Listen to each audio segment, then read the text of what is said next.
அனைவருக்கும் அருள் சரவணின் அன்பு வணக்கங்கள்.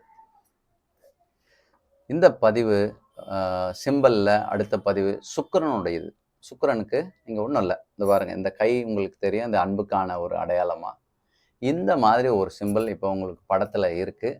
அந்த மாதிரி அழகாக ஒரு ரெட் இங்கில் வரைஞ்சி அதை உங்களுடைய படுக்கை அறையில் ஒட்டி வச்சுக்கோங்க. தூங்கும் போது எழுந்துக்கும் போது அதை நீங்கள் பார்த்துட்டு எழுந்துக்கிறது அந்த மாதிரி. ஆனால் ஒரு 3 முறை அதுக்கான ஒரு மந்திர வார்த்தை ஒன்று இருக்குது. இது ரொம்ப சீக்ரெட்டான வார்த்தை. கெடேமல் கேடேமல் கெடேமல் அப்படின்னு சொல்லிட்டு இதை ஒரு 3 முறை சொல்லுங்கள். கெடேமல் கெடேமல் கெடேமல். இது ஒரு ஏஞ்சலோட நேமு. இதை நீங்கள் சொல்கிறது மூலயமா சுக்கிரனுடைய விஷயங்கள் ஆக்டிவேட் ஆகும். அது மூலமாக உங்களுக்கு வாழ்க்கையில் வேண்டிய வசதி வாய்ப்புகள், வீடு இது அமையிறது, இதெல்லாம் உங்களுக்கு கிடைக்கும். வாழ்த்துக்கள் உங்கள் அனைவருக்கும். அடுத்த பதிவில் சந்திப்போம். நன்றி.